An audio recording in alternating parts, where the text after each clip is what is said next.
Now, without further ado, I would like to invite our speakers on stage. Dr. Muhammad Khalid Masood, former Chairman, Council of Islamic Ideology. Our discussant, Dr. Said Farid Al-Atas, National University of Singapore, together with the Chair, Dr. Ahmad Badri, Deputy CEO, IAIS Malaysia. To kickstart our event today with keynote address entitled Unproductive Labour, Revisiting Ibn Khaldun's View of Hidmah. Please welcome on the stage.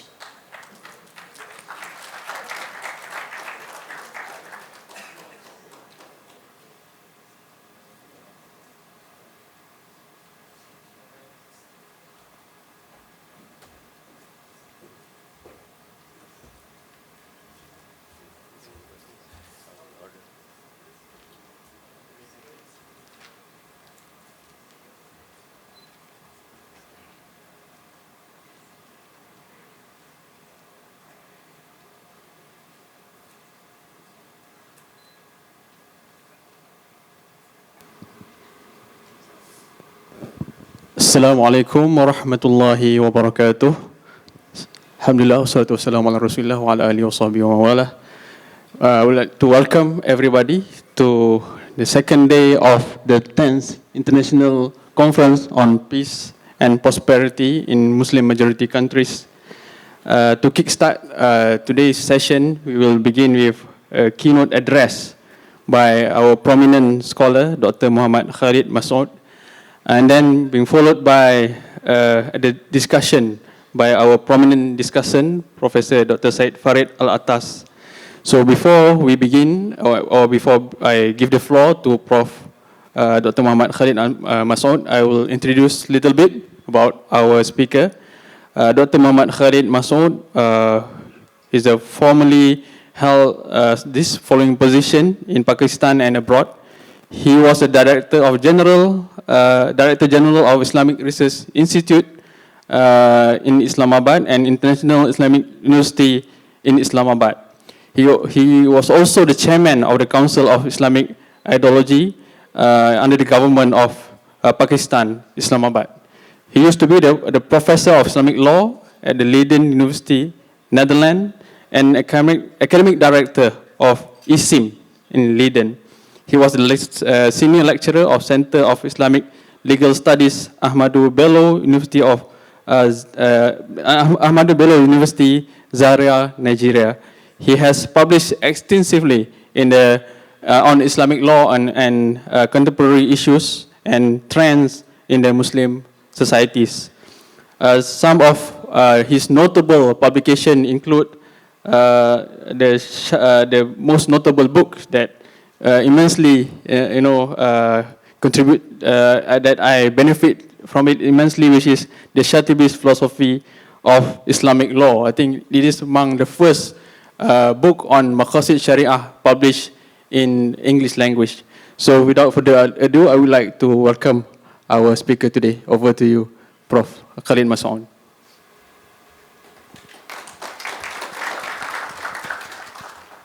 Assalamu alaikum. Bismillahirrahmanirrahim. Dear colleagues, ladies and gentlemen, my topic is very enigmatic, and so I must say in the beginning that it's a research in progress. It's not yet finalized, and I'm taking this opportunity. Is it all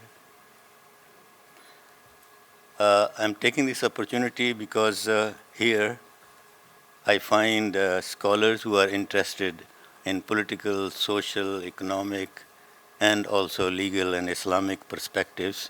So I will learn a lot by your feedback, and I hope that this enigma, this enigma will be solved in my thinking also. I'm particularly thankful to Ali Salman, who gave me this opportunity, and Sayyid Farid Al-Atas is an expert on Ibn Khaldun, and his book is really, I admire very much, because other books on Ibn Khaldun are from the writer's perspective, and Farid Al-Atas, like a teacher, has presented Ibn Khaldun's point of view from his sociological perspective. So with that introduction, my topic is Ibn Khaldun's view of khidma, which is a very enigmatic, as I said, the issue. So I tentatively translated it unpaid labor or unproductive labor. I will explain that. What I will do is that in 3 parts, I will present my thinking on that. It's keynote address in the sense that, like a musical term, it's a note that opens doors for thinking. It's not a keynote in the sense that we really see that as an expert presenting his final products.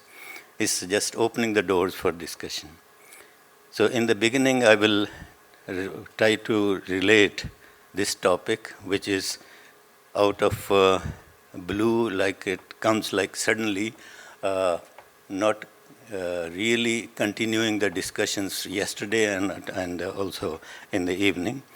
But I think that it's related, it's connected with the theme of the conference. I will explain that in a minute. Then I also want to explain why Ibn Khaldun. And thirdly, that two terms that Ibn Khaldun uses, khidma and tabi'i, I think they are very important, and I want to explain how Ibn Khaldun defines or understands these terms. Firstly, how is the topic related to the discussion of the conference or themes of the conference? The theme of the conference is peace and property, peace and prosperity, in the framework which is very wide, is political, legal, social, and economic progress in Islam. And the conference wants to take a very comprehensive view of the progress in the majority Muslim countries, especially focused on Malaysia. So that is the opportunity for me to introduce another perspective, which is Ibn Khaldun's perspective. Ibn Khaldun's perspective, mostly Ibn Khaldun is understood as a sociologist, but in the 21st century, more and more studies, especially in Southeast Asia, where this economic aspect is the center of the attention for scholars, especially from Islamic perspective. So all these ideas about Islamic economics, Islamic takaful and banking and all these aspects, and during these aspects, Ibn Khaldun has been propagated and used and referred. So Ibn Khaldun's perspective becomes very relevant. I'll explain from this perspective that Ibn Khaldun is not only a sociologist and economist, but a jurist, and I particularly emphasize jurist, as I will explain. So the problem that conference has chosen to focus is that the notion of liberty has become more ambiguous in these days, especially in the 21st century. Liberty in the meaning of freedom, independence in the 19th and 20th century had more political connotations. And then in last decades of the 20th century, it also included the legal frameworks from this in democracy and Islamization of laws and Islamic perspectives on not only family laws, but also on political and also economic laws. In the 21st century, we have the opportunity to look at these developments in the 19th and 20th century And there are feelings and senses in which we understand that some of the concepts which were very clear in 19th and 20th century are becoming ambiguous, and they are no longer either not relevant, or they are opening up new hermeneutics, new meanings. So in 21st century, the socio-economic aspects are becoming more central. And in that sense, the economic perspective has opened up and invited the politicians, legal scholars to look at the social aspect also. I also want to emphasize the Carl Schmitt perspective, where the legal and political were combined, and because of that, the idea of liberty, idea of freedom, idea of choice, and idea of democracy were actually turned into a more oppressive aspects of the political and the legal aspects. One point that is relevant here is that from the legal aspect and the political aspect, the authority became more important. And this authority also used the framework of positivism and legal positivism, which means that morality comes to the, is not the center stage, but morality is either excluded or is irrelevant. But in the 21st century, because of this emphasis on economy, the moral economy is a new topic or new subject that has attracted the attention. And moral economy is bringing back some of these ideas that ask us to look back at this political and legal emphasis, which has made the idea of liberty ambiguous. And that is the problem of hermeneutics. And in that background, I want to take up this idea that liberty actually meant freedom, and freedom in the sense of, in the 19th century, it was a political freedom from colonialism, Western domination, but then it's also meant democracy, and in democracy, we were thinking that this will be, democracy means common people, man on the street, and respect for the ordinary life. But actually what happened that these institutions that developed in law and politics, they forgot the ordinary people. The common man was excluded and was not that important as it was in the philosophical aspect. So the respect for the ordinary life was forgotten.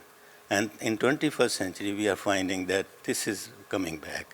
And that is also a topic for the liberty, for the people who are talking about the freedom and liberty and prosperity. They are now thinking of bringing this back. So from the perspective of the topic of my discussion, the idea that liberty and justice are related, and there is the aspect of moral economy is actually bringing back the significance of the ordinary life, those people who are out of the pale of justice, which means that common man, religious minorities, gender justice, women, and also the economically deprived persons. So all these strata of the society are being excluded or have been excluded, and now the attention is being paid to them. So individual freedom is actually feared in this discussion, and liberty from the individual freedom perspective is understood as like a free for all society, and liberty is actually understood as like a libertarian, without any bonds, without any restrictions, no responsibility, and this kind of fears are there. So liberty is becoming more and more ambiguous, freedom is becoming more and more ambiguous, and justice is also becoming more and more. So there is a sense that some majority of the people, especially in Muslim societies, are feeling that justice is for the elite, freedom is for the elite, and the common man is forgotten. So that's why I chose to bring Ibn Khaldun back. Why Ibn Khaldun? Because Ibn Khaldun is not only a sociologist, but a very important economist, especially moral economy.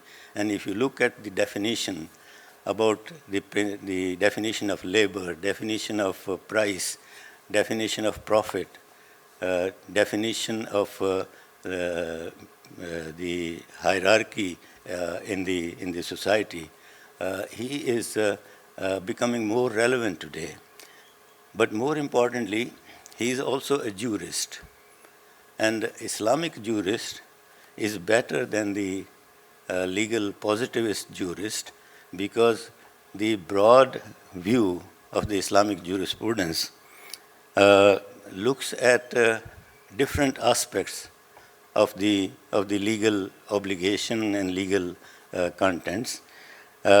Just to give you some idea, that in Islamic jurisprudence, the good or the legal good or the legal benefit is looked at from three perspectives. One perspective is basic necessity, that is zaruri, which is not only related to the Muslim society, but all societies at human level, basic necessity. But the second is haji. Haji means that it's required, and that is the legal aspect, because legal aspect is contextual. So from context to context, the jurist looks at the various levels of necessity, and in that sense, the haji becomes a contextual necessity which is limited to the context of period, time, and society, and the day-to-day aspects. And the third is Islamic principle is tahsini. Tahsini means that it's a cultural preference, cultural consideration, and in that sense we look at the idea of the legal necessity, not only from the law point, but also the social and the cultural aspects.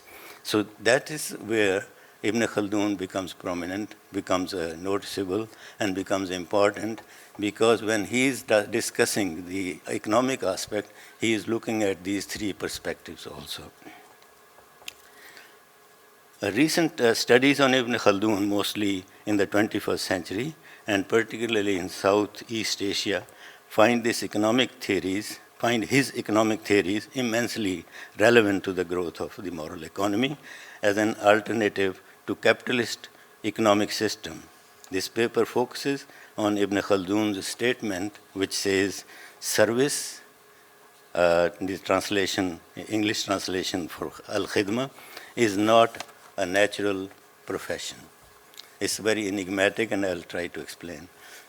Apparently, it reads like a paradox, and these studies tend to interpret the two crucial terms, khidma and tabi'i, natural, tabi'i, in several different ways. This paper suggests that Ibn Khaldun's approach may be understood better as moral economy, going back to economic conversations in the field of philosophy, ethics, jurisprudence, history, and social thought.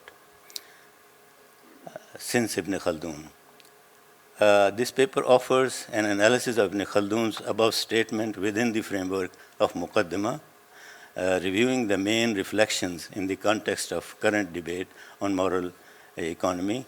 This paper reads Ibn Khaldun as a jurist, social scientist.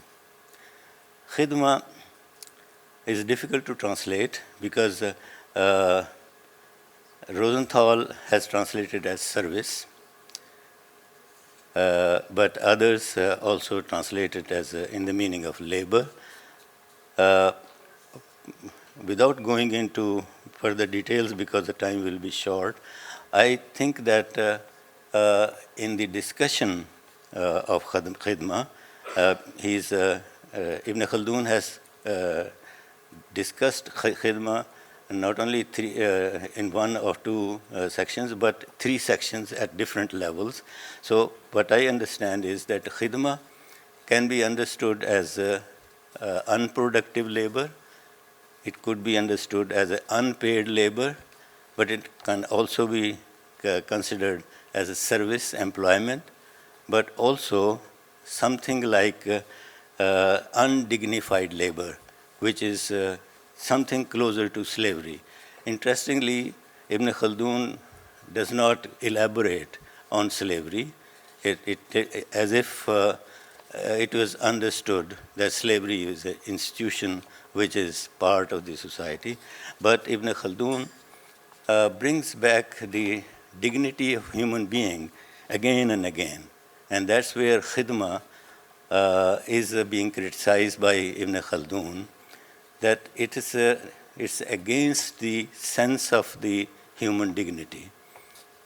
Khidma, in that sense, is a service, but for Ibn Khaldun, there are 2 or 3 levels in which Khidma.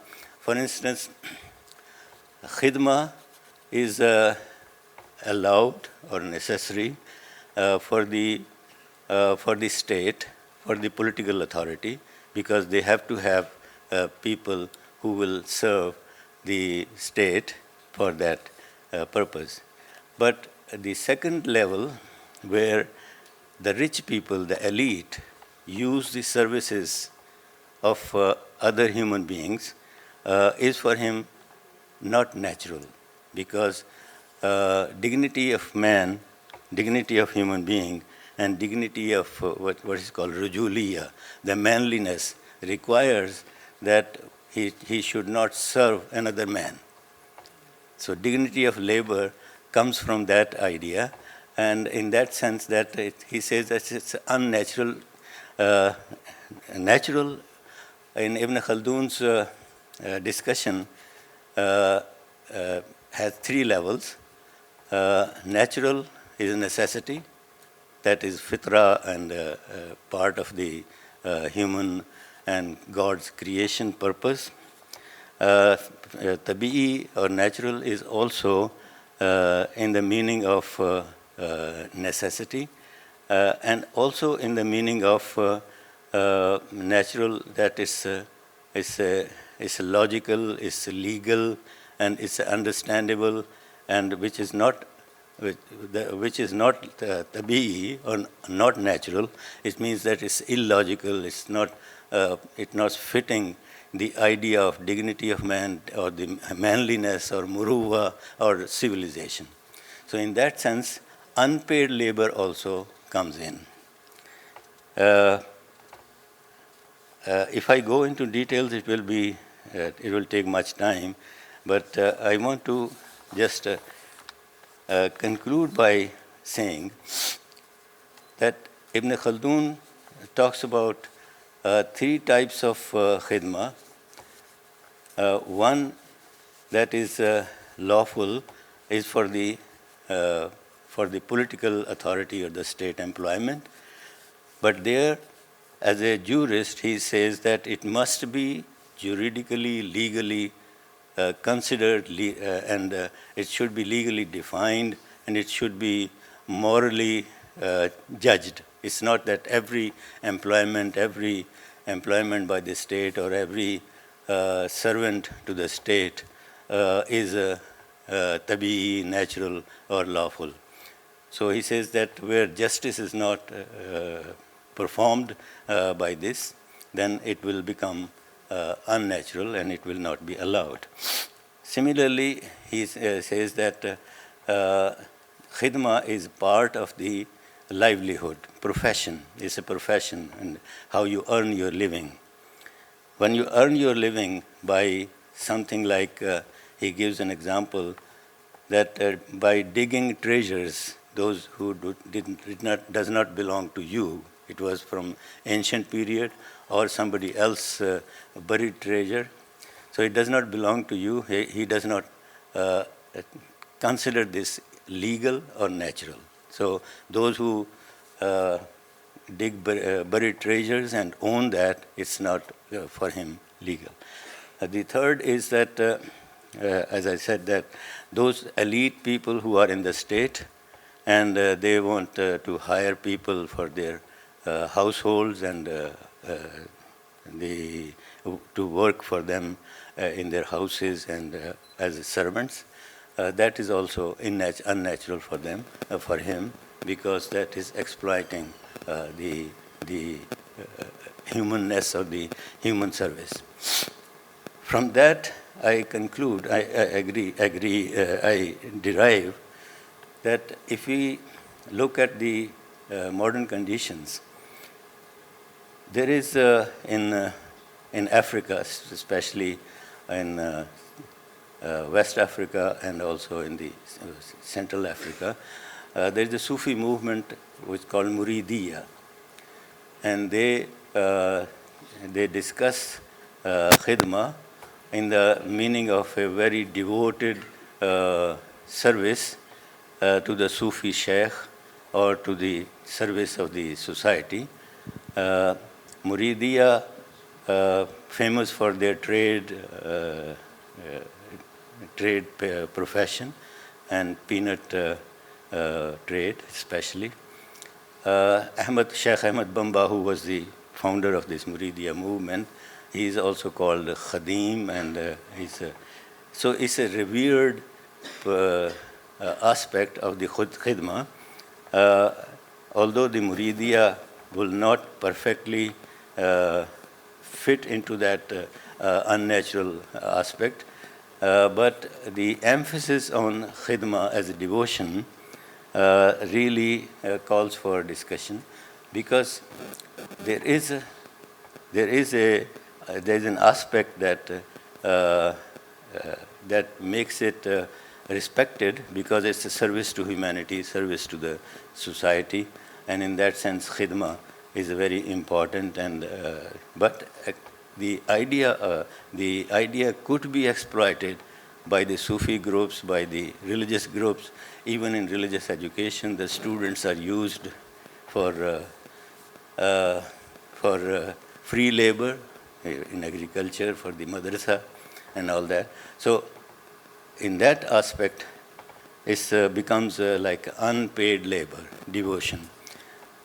Coming to the modern period, we also have this unpaid question that has risen in the 21st century clearly. That is the matrimonial property question. Matrimonial property, wife who is entitled, if a husband dies and she is still married, then she is entitled to inheritance. But in case of divorce, I'm speaking in Malaysia, so that's a different context. But in other areas, the divorced woman is not provided in the Islamic law any compensation. But in Southeast Asia, where the Shafi law is, that on the divorce, this mutatut talaq, the mata, is allowed. So because of that, in this area, the matrimonial property concept is acceptable. And because of that, in Singapore and all these areas, at the time of divorce, Islamic law requires a part of property to be given to the wife. But in other parts of the Muslim world, this concept is not there. So this matrimonial property is a strange concept, in other Muslim areas, but it's understandable in Southeast Asia. So what I'm saying is that this idea that wife has been working as a household manager, as an earner, not maybe earning some monetary benefits, but she is helping the husband and the family to build the matrimonial property and also rearing children and looking after them. So the idea that she should be compensated is becoming very important now. Another aspect that Ibn Khaldun's idea of unpaid labor has become relevant. That's a widely practiced new phenomena, that is housemaid. The rich people in the Arab world and also in other areas, they hire housemaids from the poor countries, and they are not really protected by law, and they are also exploited. So that is also the idea that that is also the phenomenon that attracts attention in Ibn Khaldun's unpaid labor concept, that they must be, the jurisprudence and the law should also be looking at this phenomenon. So I'm just offering this broad picture to make Ibn Khaldun's discussion of this unpaid or unproductive labor as a relevant topic for peace and prosperity in the modern period because of this moral economy.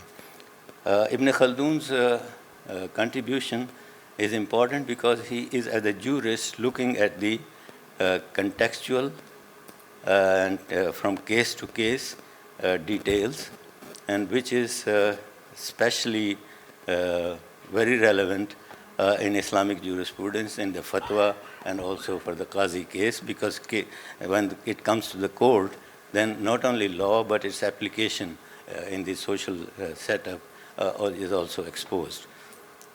So, to conclude, I think that this idea of dignity of labor, this idea that dignity of the ordinary life must be brought back to our thinking, to our discussions, and Ibn Khaldun offers a detailed analysis of this aspect, and that would be a very important and relevant topic and the area of discussion for the ILN and also for this group to look back Islamic tradition, Islamic law to help in reviving and reconstructing the dignity of ordinary life for the relevant of moral economy.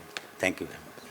Thank you very much, Prof. Dr. Muhammad Khalil Masood, for a very fascinating keynote speech on the idea of khidmah from the perspective of Ibn Khaldun. I am very interested and very fascinated on how Prof. Khalid Masood linked the structure of Maqasid Sharia, Daruriyat, Hajat, Tahsiniyat, to the idea of Ibn Khaldun, which is khidmah. And then I think some scholars also argued that Ibn Khaldun and Ash-Shatibi, who is the pioneer of Maqasid Sharia, are contemporary and share the same teacher. So thank you very much, Prof. Khalid Masood, for a very interesting keynote speech. So we move to our discussions. Prof. Dr. Said Farid Al-Atas, before I hand the floor to Prof. Farid, so I like to briefly introduce Prof. Farid. Prof. Dr. Farid Al-Atas is a professor of sociology at the National University of Singapore and US. He lectured at the University of Malaya in the Department of Southeast Asian Studies prior joining NUS. His areas of interest are historical sociology, the sociology of social science, and the sociology of religion and interreligious dialogue. And he is also a scholar of Ibn Khaldun. I think without further ado, over to you, Dr. Syed Farid Alatas. A round of applause to our discussant.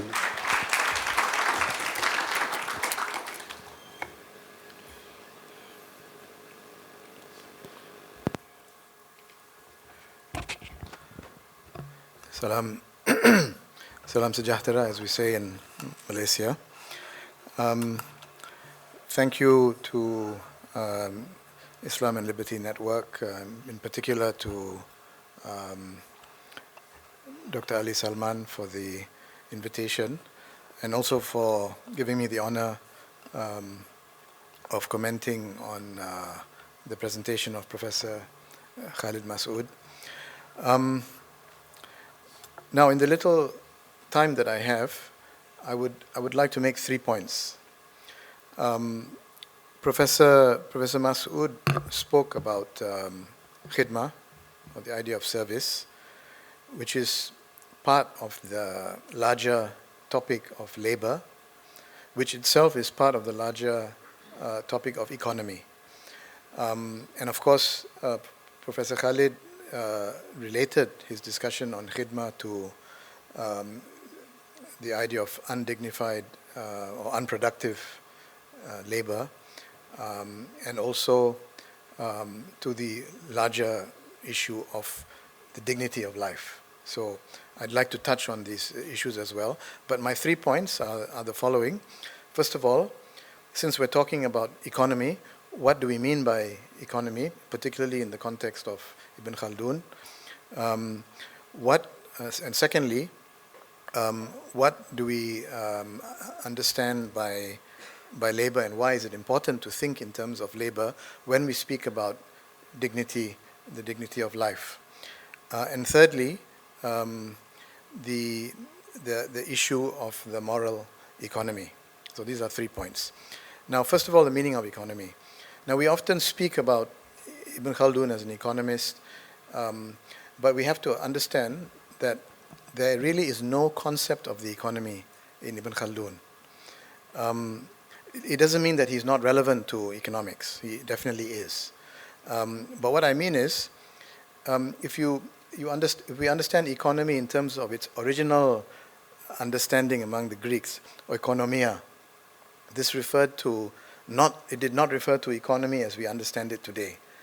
The Greek understanding during the time of Aristotle, for example, economy referred to the management of the affairs of the household.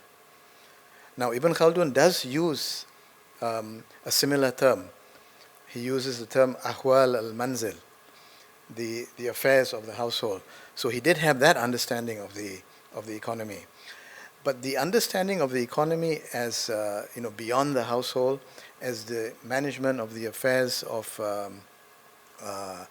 the entire system, the entire economic system, and theorizing about it, what we come to call economics, or the economy, or what in Arabic is referred to as iqtisad, that's an entirely modern term.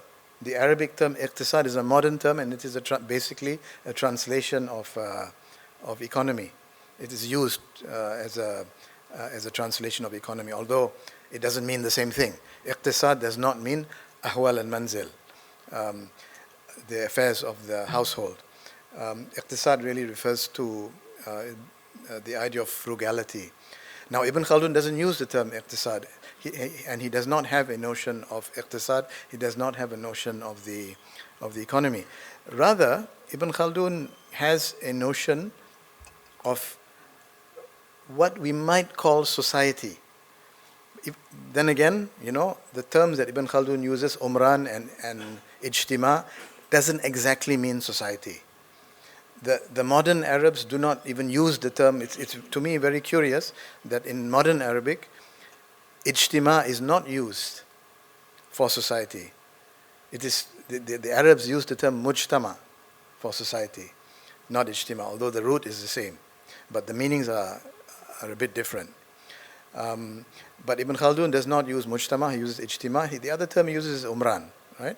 And we could say that umran refers to social organization or social structure, and that in any ijtima there are basically two kinds of social structure for Ibn Khaldun.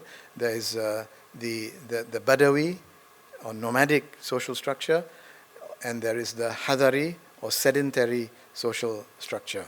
So two kinds of societies, basically, we could say, nomadic and sedentary. Sedentary meaning settled, meaning towns and villages.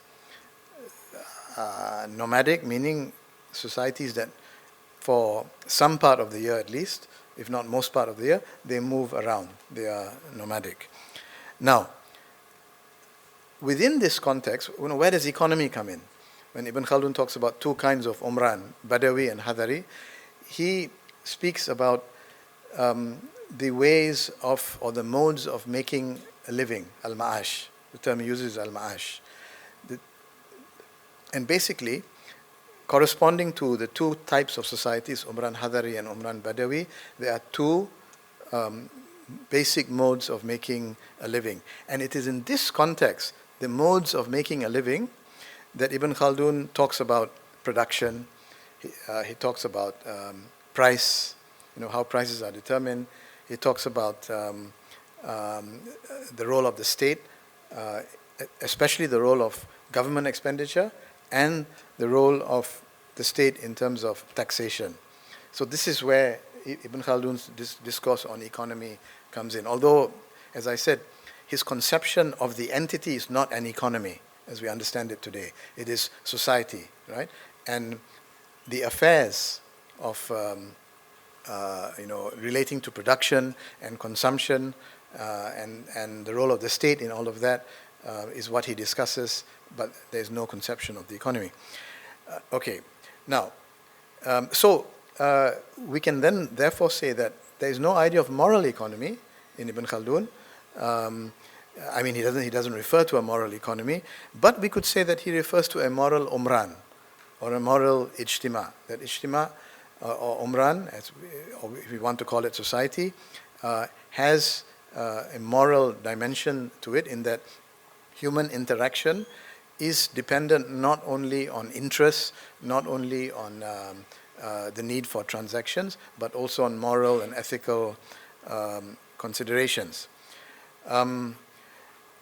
Now,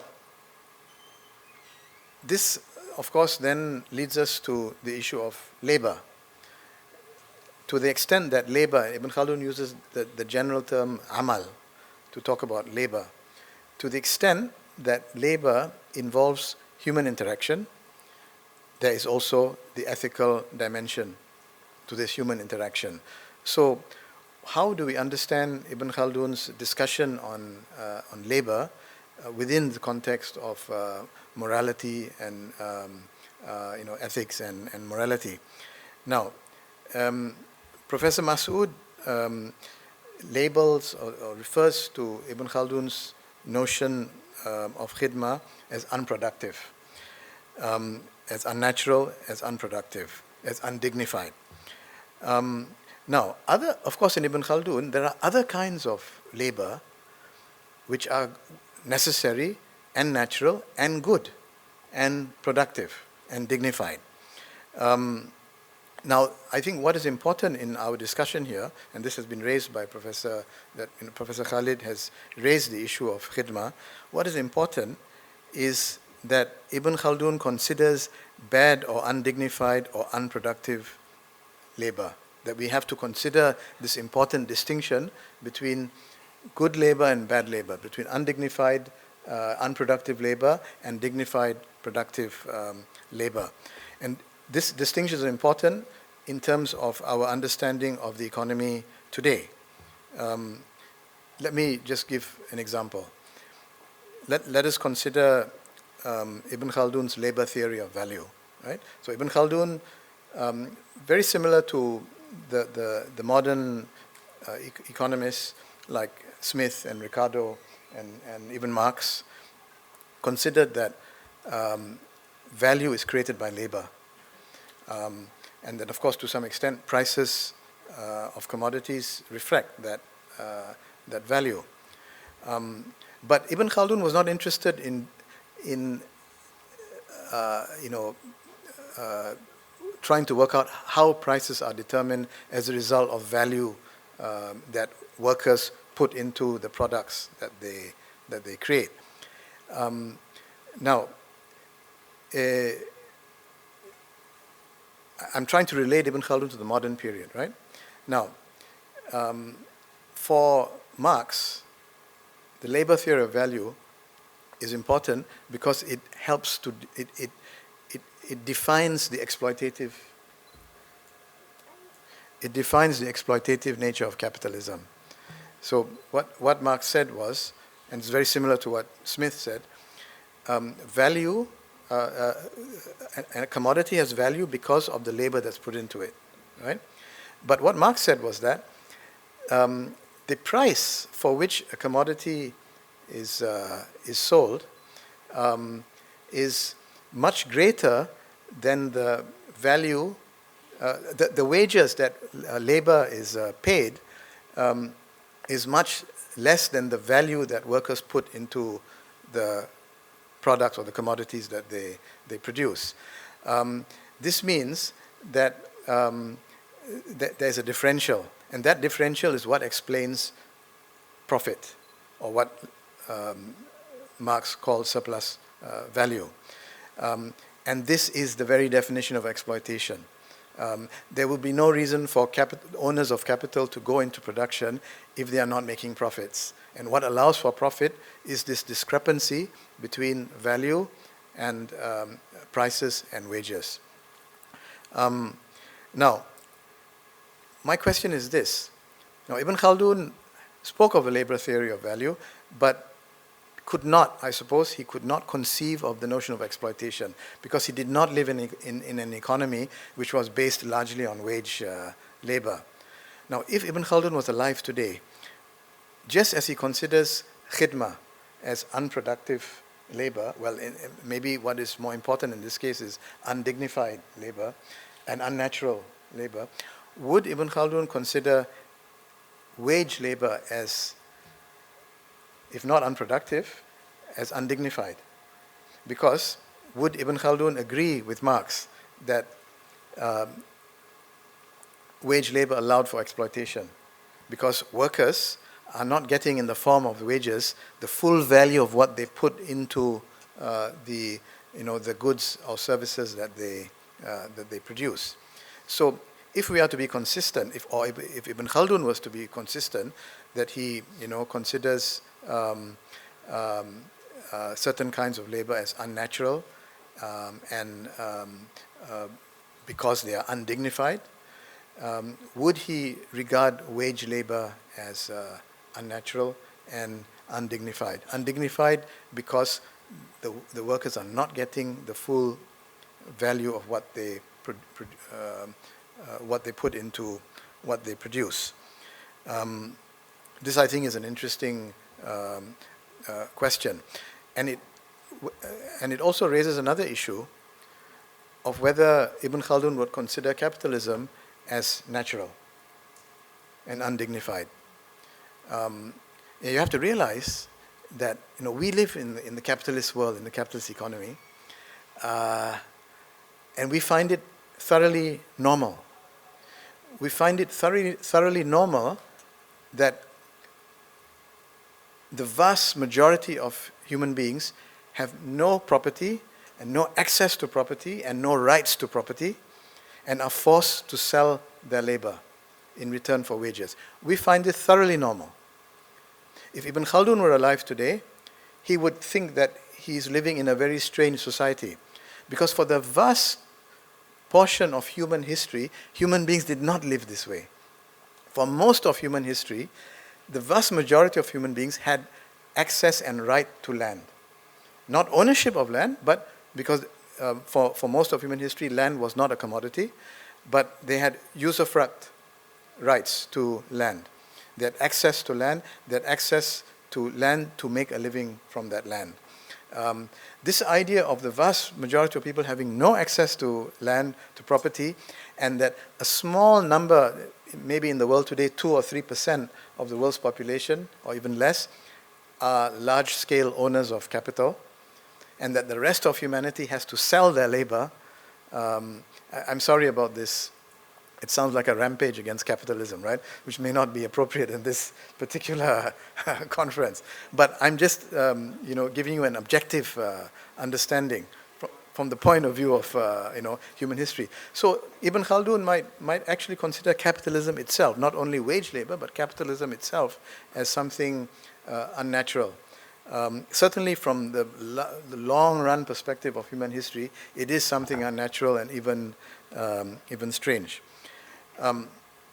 So I come to my third point. I was given, I think I have 3 minutes left. When we speak about moral economy from Ibn Khaldun's perspective, in terms of his conception of umran or ijtima, his normative conception, what he thinks umran should be, his normative conception is that it is moral, or it should be moral. That human interactions, including the economic interactions, should be defined by moral and ethical considerations. But at the same time, Ibn Khaldun's understanding of the actually existing society, of actually existing economic life, transactions, the role of the state in the economy, his understanding of what actually exists in reality was that it was not founded on morality. It was actually thoroughly immoral. And Ibn Khaldun actually considered, in particularly city life, as immoral life. He considered Bedouin society as khair. He uses the term khair. They are better people. They are more dignified. They have greater social solidarity. The mutual aid or mutual help among them is very strong. They're tightly knit. They have better family values, etc., etc. He considered all these kinds of values to have eroded in the cities, in sedentary society. And he further says, and this is related to the economy, that rulers, once they form a dynasty, they, over the generations, get used to a luxurious lifestyle, and the increasing attention to luxury results in higher taxes. The higher taxes result in a disincentive for people to produce, which then results in lower revenues for the state, which then results in even higher taxes. Now, this process eventually leads to the impoverishment of the state, of the dynasty, and to the decline of the dynasty, because the weakened dynasty, financially and politically, becomes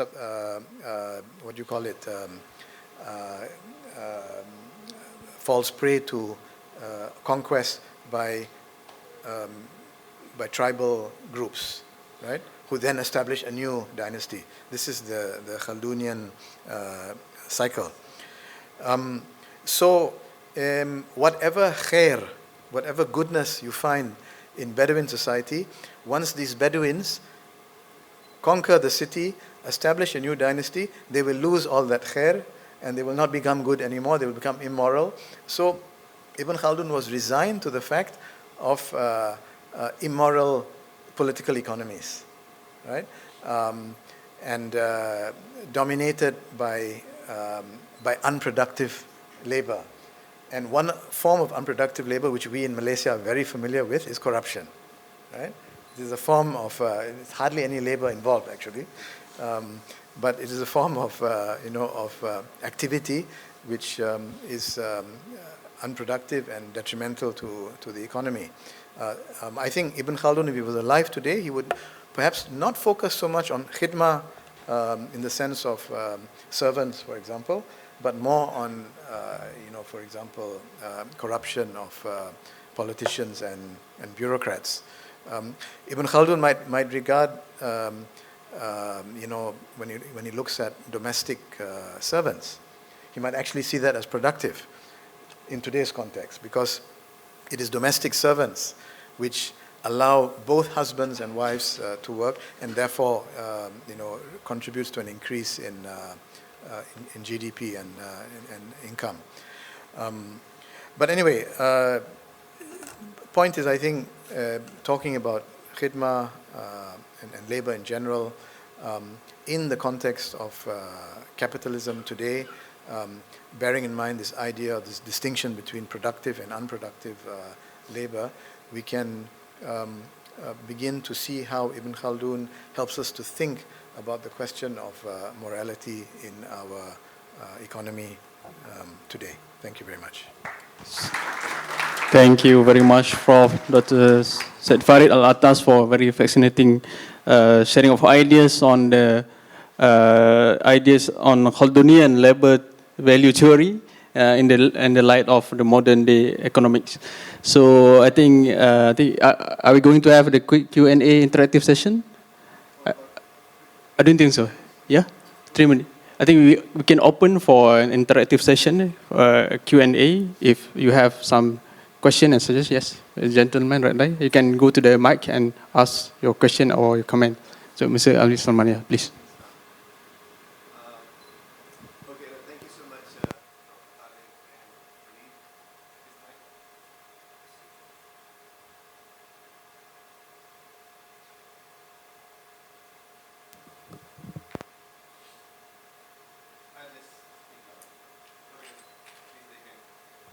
Thank you so much, Dr. Khalid and Dr. Farid, for very insightful remarks and address. My actually response is to Dr. Farid about with Ibn Khaldun when you were referring to the idea of taxation and civilization. And I'm sure you are aware, but I'm just mentioning one important theory which is called Laffer curve in economics, in modern economics. And Arthur Laffer, the American economist who developed the idea of Laffer curve, draws direct inspiration from Ibn Khaldun Muqaddimah. And he, of course, cites him, and it is sometimes referred to as Ibn Khaldun Laffer curve. And basic idea is that if you increase the taxation rate to a higher limit, then ultimately taxation collection will go down, and then people will stop working. So theoretically, at 100% of taxation, no one will work because there will be all government. So that's the sort of the spectrum, and each economy in the world have different level of inflection point, where you have the optimal level of revenue collection, and after that revenue collection will go down. So taxation rate has been debated. It's empirically debatable, but it had significant policy success and impact in U.S. history. Arthur Laffer was brought to the Reagan administration as his advisor. And before he drew this Laffer curve on a napkin during a dinner, the taxation rate in U.S., marginal taxation rate in U.S. had touched to 100%. So beyond a certain income level, every income was taxed. All income was taxed. So, there was a big discussion in U.S., and then he finally influenced, successfully lobbied for tax cuts in U.S., and Reagan announced the taxation cuts. And it is believed that was vastly helpful for revival of U.S. economy, and then ultimately it had this impact in UK with Thatcher revolution. Of course, there are various understandings of the history. I think I just want to make this point that Ibn Khaldun idea was very influential even in current times. And Laffer, whom I met and we invited him in Pakistan a couple of years ago, still known as the father of supply side economics. And his whole inspiration comes from this idea of taxation. And this is the central idea of the modern taxation, but also giving more space for private enterprise to earn profits. And frankly, I think, although you mentioned that historically we have vast of our history, we human beings have lived in, in the service economy in the sense you described. But I humbly disagree that if you look at the per capita income of, let's say, 2,000 years of human history, you see this curve like a hockey curve. So the curve is flat for 1,800 years, and last 200 years only the per capita income have risen. So the average living standards have risen thanks to capitalism, thanks to free market. Thank you. Would you respond? Okay, Dr. Ali, you say you disagree with me, but there's no disagreement, because I was not making a case against capitalism. I was not saying that capitalism has not improved our lives and so on and so forth. Capitalism may be good in the sense that you refer to, but my point was not about that. My point was about whether it is something natural, and also the issue of dignity, right? In other words, your income may increase, but the question of happiness, of dignity.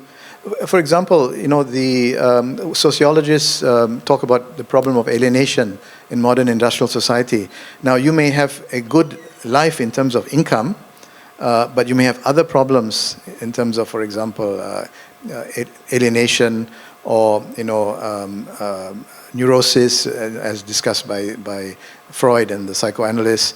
So I'm just talking about the issue of how Ibn Khaldun and other ancients would look at modern capitalist society, something strange, unnatural, and so on, regardless of whether there are benefits in terms of economic development. With regard to, yes, of course, it's very famous that Ibn Khaldun influenced, had an idea similar to what was, theorized by Arthur Laffer. But it's also interesting to look at the differences. I think taxation in modern economy has to do with the need to increase government revenue. But in Ibn Khaldun's case, the problem was rulers increased taxation to fund their luxurious lifestyle, right? So that is one difference. And I'm thinking, when we think about our own situation, let's say in Malaysia, and I'm always saying Malaysia because I feel more confident and comfortable to criticize my own country, rather to criticize other countries. Now we have our government, the past government and the present government have been talking about increasing taxes and coming up with new taxes, actually, right? For example, the last government had talked about a death tax or inheritance tax. Now, I wonder, and they say it's because they have lost revenue. Now, I wonder to what extent this loss of revenue is due to unproductive labor such as corruption. The famous 1MDB scandal and other scandals where we have lost a lot. Government has lost a lot of money. In fact, the people have lost a lot of money. So in this case, the scenario may be closer to what Ibn Khaldun was discussing, where government, when rulers increase taxation to fund their luxurious lifestyle.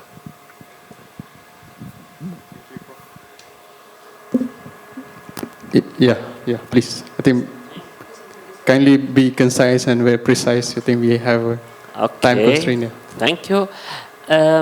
Thank you for these brilliant presentations. But I was surprised with your use of two terms, unproductive labor and undignified labor. And please correct me if I am wrong, but I felt that you are using them quite in the same meaning. Let us take some examples. What is the productivity of a judge? What is the productivity of a prince? What is the productivity of a policeman? But these people are doing very dignified labor. So I think here the term khidma might refer to toil rather than unproductive labor or undignified labor, because at least it is, I don't understand how we can use interchangeably these two terms, because a work might be, a labor might be dignified and unproductive, and it might be productive and undignified. So please correct me if I misunderstood you, but you gave me the impression that you are using these terms interchangeably, and this surprised me a lot. Thank you. I think can we collect all the questions together, and maybe our speaker would respond to them.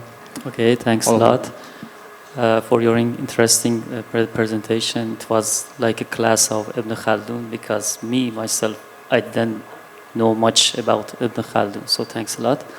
My question may be addressed all the panelists. Because Ibn Khaldun belongs to Arab country, so he was born in Tunisia, and also he lived in Saudi Arabia. Also, he traveled to every countries, and also he belongs to the past. Just I have two questions. That the theories of Ibn Khaldun for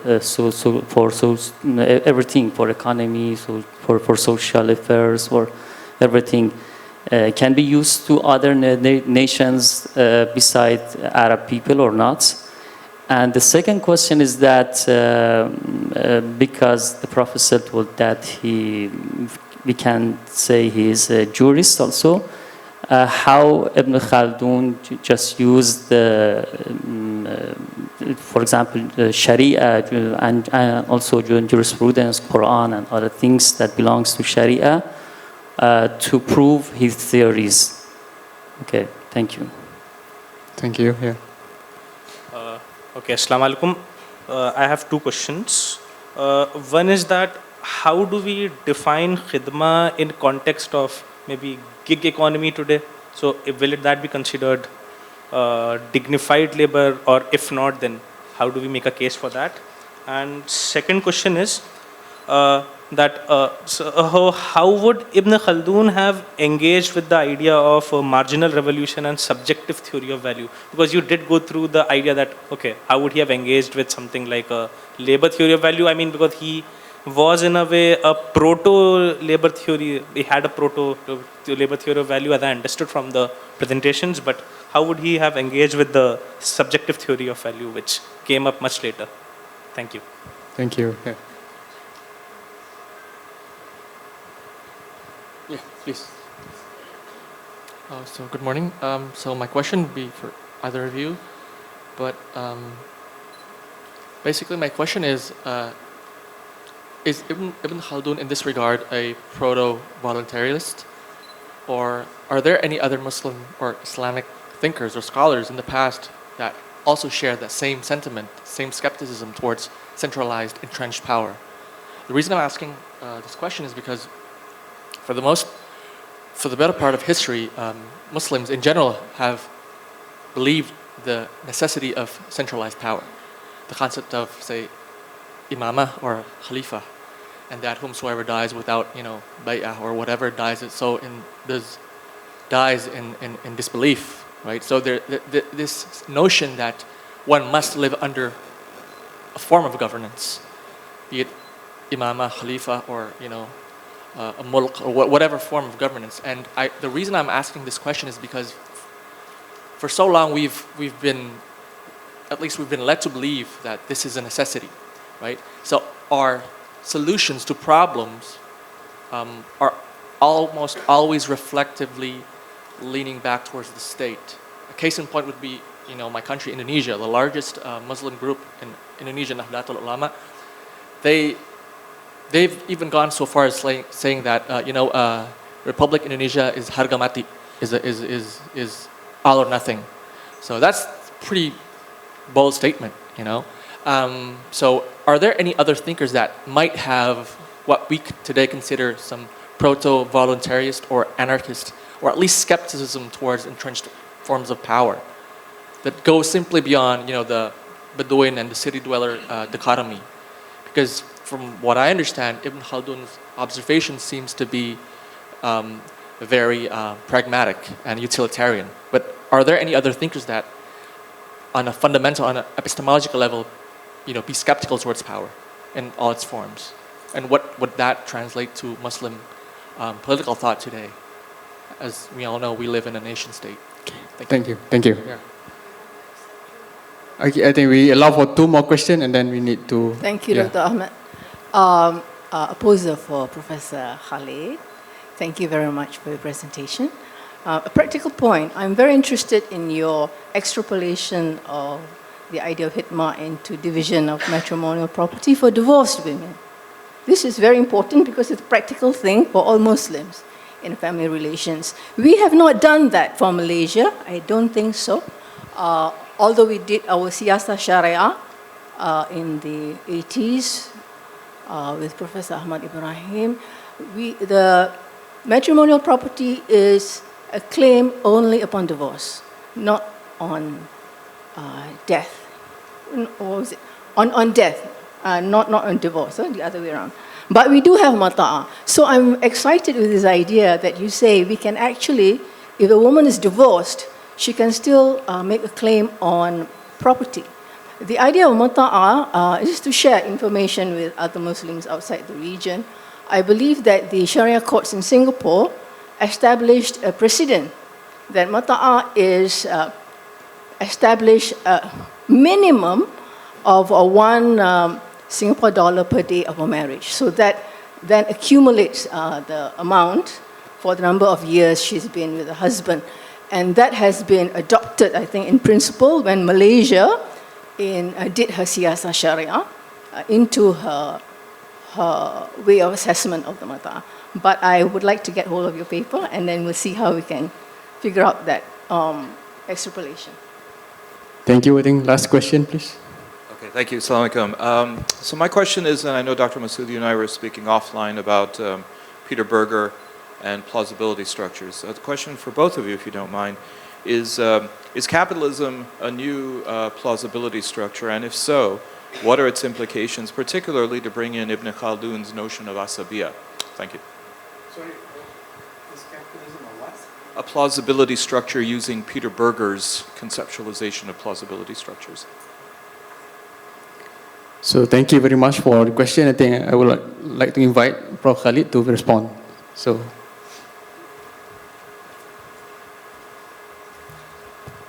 Yeah, I will try to respond to these questions. But let me first introduce this idea. Ibn Khaldun is very emphatic about it. The idea about the scarcity of resources.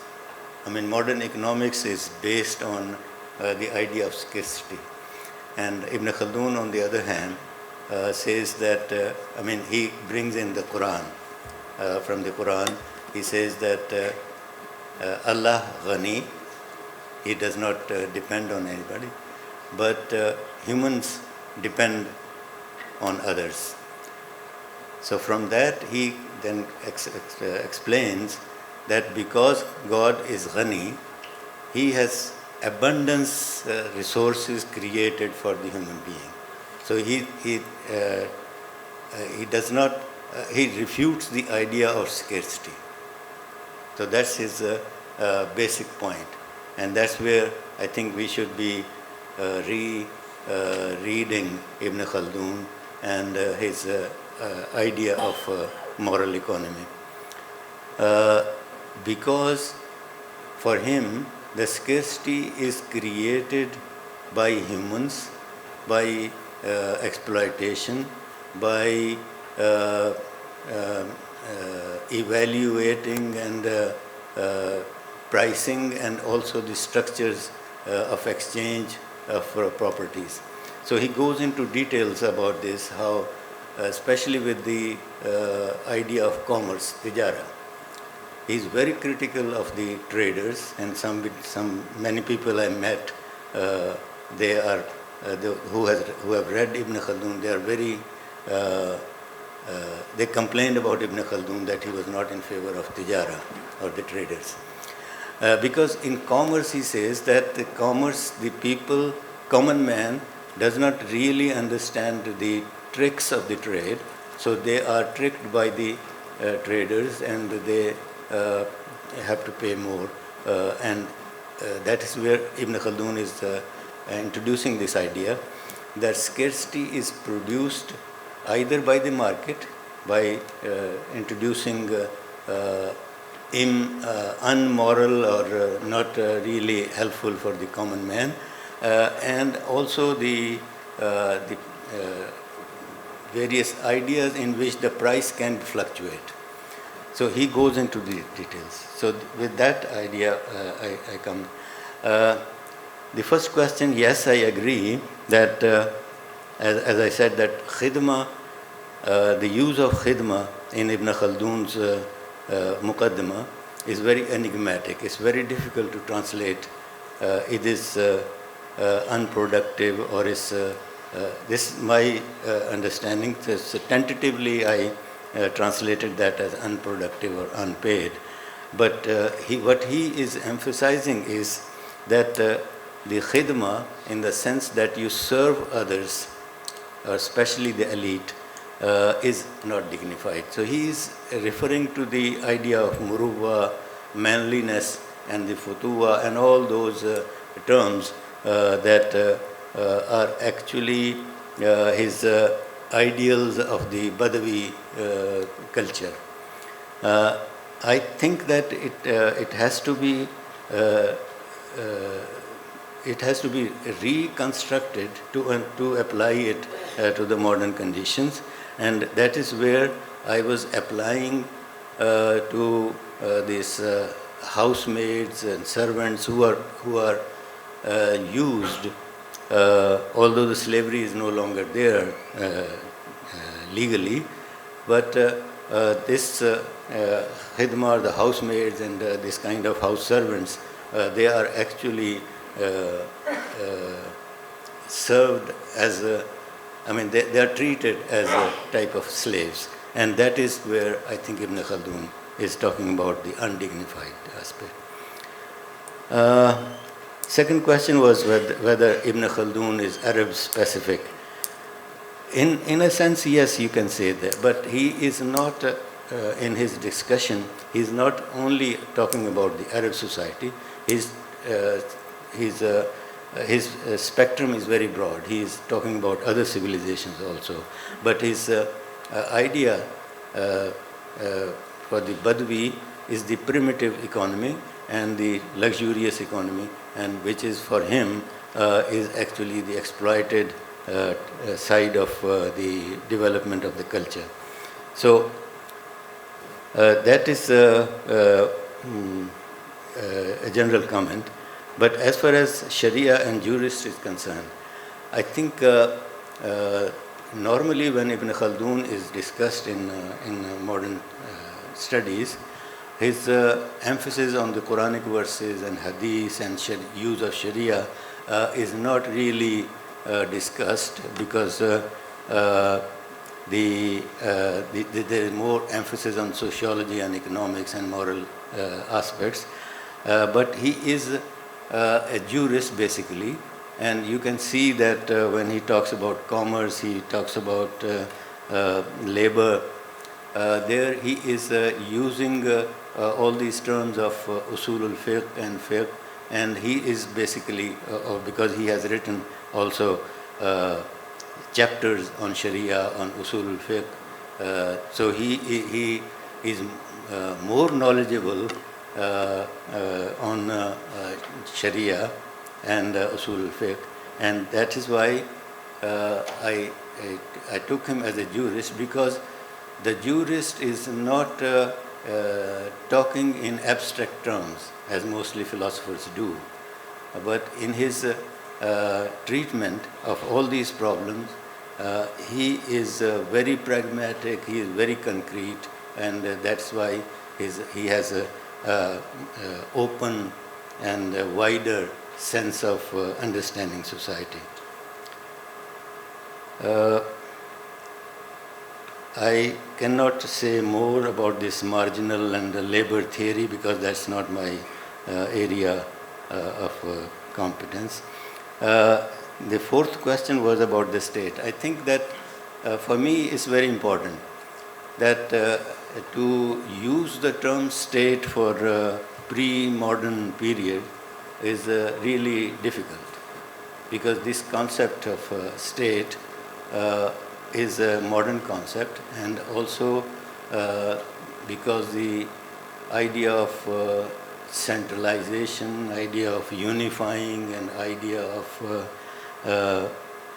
structure, all these apply to the modern structures, not to the earlier structures, although there are empires and there are very complex political structures.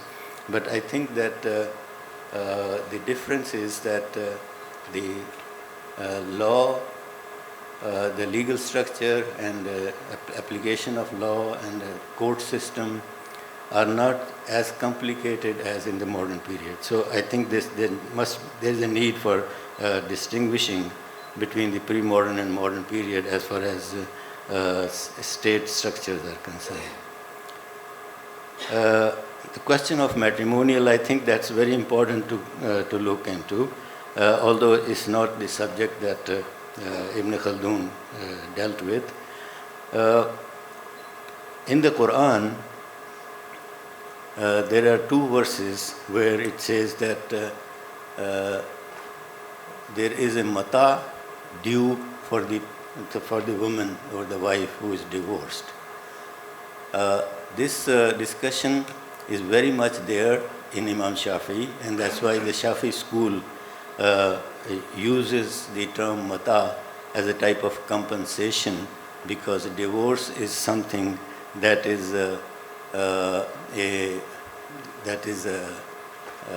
it's a harm, it's a hurt, and it's a kind of mistreatment for the wife. So there must be a compensation. That's the Imam Shafi'i's earlier the development argument. But the Shafi'i school did develop the doctrine of mut'at al-talaq. That is, mata must be given on the it's different from the inheritance.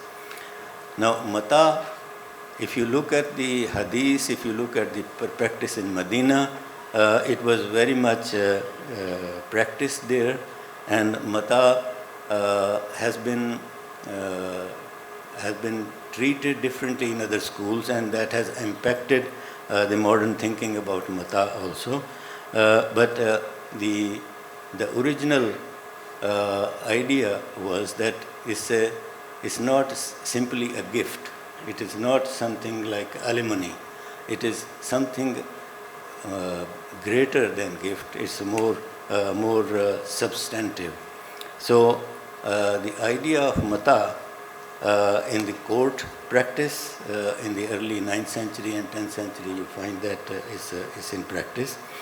So because inheritance is different, and with the divorce, it has been the Islamic law in other schools. They have not developed the idea of compensation for divorce because it's like end of the contract. And end of the contract also is more problematic because contract of marriage is between two parties, but divorce is unilateral. So it's not the same contract. It's a different construction. So I think it needs to be reconsidered in the modern period, especially because of the contribution by the wife into the matrimonial property. Matrimonial property, matrimonial home is a new concept, is a modern concept, but the idea was there in Islamic law. So I think that there is a need for looking into the concept of mata as discussed in the Quran, and its interpretation in Hadith, and in the interpretation in Tafsir. Tabi'i The term tabi'i also must be looked in Ibn Khaldun more deeply, more profusely, because it is coming from the Greek tradition also, Greek philosophy also. So, sorry, Prof. Masood, I think we are ahead of our timing, so I think we make a quick comment on it. It's the end of my... so he is using tabi'i in the also meaning of normal and meaning of necessity.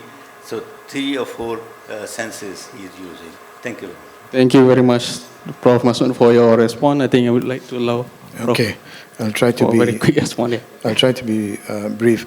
Yeah, I think Professor Masood has already answered the question about unproductive labor, but just to clarify that I don't think Professor Masood and I certainly wasn't equating unproductive with undignified labor. Rather, we were saying that both unproductive and undignified labor are attributes of khidmah. That labor may be undignified and or it may be unproductive. And these are different meanings that Ibn Khaldun possibly attaches to khidmah. A question about whether Ibn Khaldun applies to the non-Arabs, certainly it does. I myself have, in one of my books on Ibn Khaldun, I have applied his theory to the study of the rise of the Ottoman and the Safavid states. Ibn Khaldun can also be, his model can also be used to understand the Mughal conquest in various parts. In India, for example, the Mongol conquest of China. It's a theory that is applicable to all kinds of societies that are characterized, by this Hadari, Badawi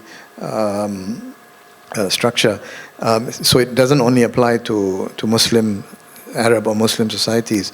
And even in the Malay world, I feel that it's possible to use Ibn Khaldun's framework to understand the relationship between the Orang Laut and the Orang Darat, between the sea, in the past, in even up to colonial times, we had sea communities, so-called what the Europeans referred to as sea nomads, which in terms of social structure, very similar to the nomadic desert societies that Ibn Khaldun was talking about. And the relationship between nomadic societies in the desert with states, and the dynamic between the nomadic society and sedentary society that Ibn Khaldun talked about is quite similar to the relationship between the sea nomads in the Malay world and the states that they had relations with. For example, the Malacca Sultanate and other sultanates were based on nomadic, on military power provided by the sea nomads. And if you move away from Ibn Khaldun's theory of state formation, you look at other aspects of Ibn Khaldun's work, his understanding of religion. Ibn Khaldun does not define religion as it is defined in modern studies on religion. For Ibn Khaldun, religion is not defined in terms of beliefs or in terms of institutions, but rather it's defined in terms of solidarity. Of course, he doesn't deny that religion is not about beliefs, but for him, the sociological significance of religion has to do with solidarity. So it's possible to study any religion, not just Islam, from a Khaldunian perspective.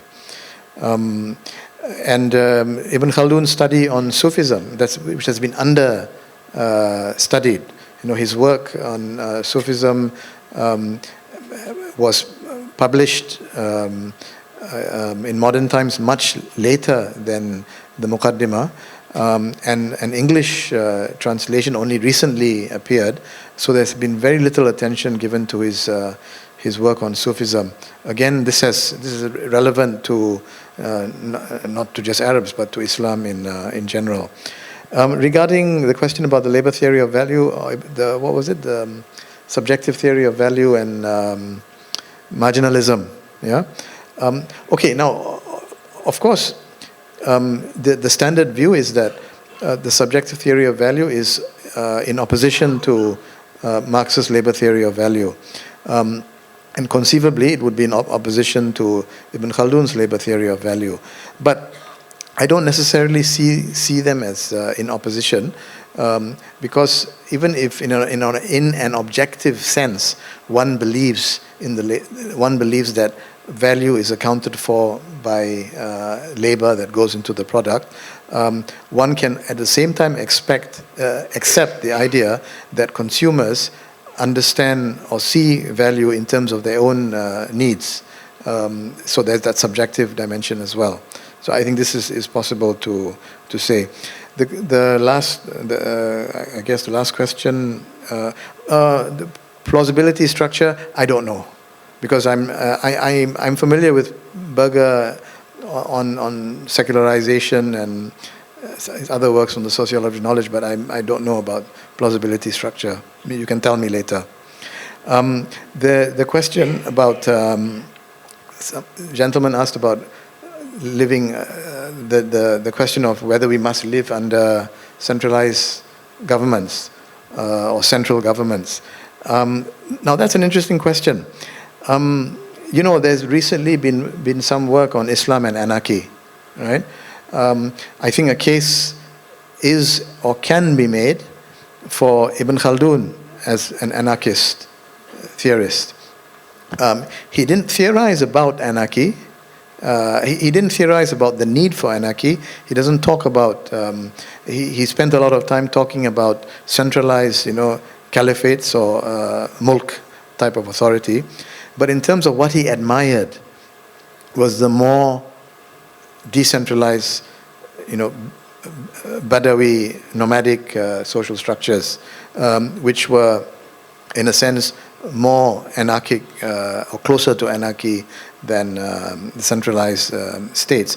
And we have to remember that a modern theorist of anarchy, Kropotkin, also theorized about a feature of anarchy, which is mutual aid societies. And it's interesting to compare Ibn Khaldun with Kropotkin on mutual aid, because Asabiya is basically about mutual aid.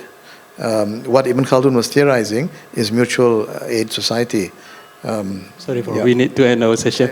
So thank you very much, Professor Farid Alatas, for a very informative response. So I think we had a very lively and fascinating session this morning. I think before we end, I think I need to make a small announcement, I think requested by Mr. Ali Salman, that IAIS Malaysia just launched an index called Islamic Wellbeing Index 4.0, assessing the 33 Muslim countries all over the world in terms of their societal and political and economic well-being. So you can download and you can watch the launching event in our Facebook page, and you can download the index in our website.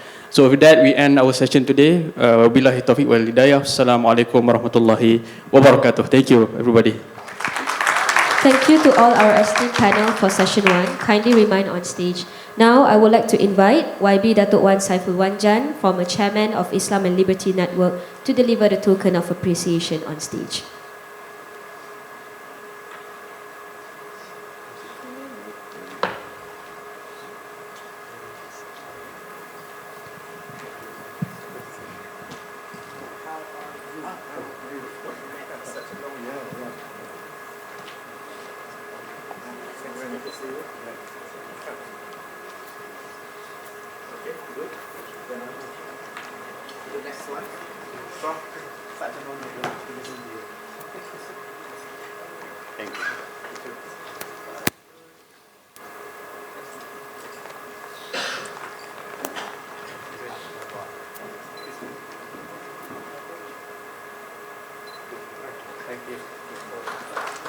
Thank you, YB Datuk and Mr. Ali Salman. Ladies and gentlemen, we will now have a short coffee break, which will be served behind the conference room. Please make your way back to the conference room by 11:50 a.m. We will have session 5 titled Muslim World, Bigger Picture Social Non-Movements in Muslim Majority Countries, and session 6 titled Personal Freedom in Sharia and Law before moving to lunch, which will now postpone to 1:45 p.m. Thank you.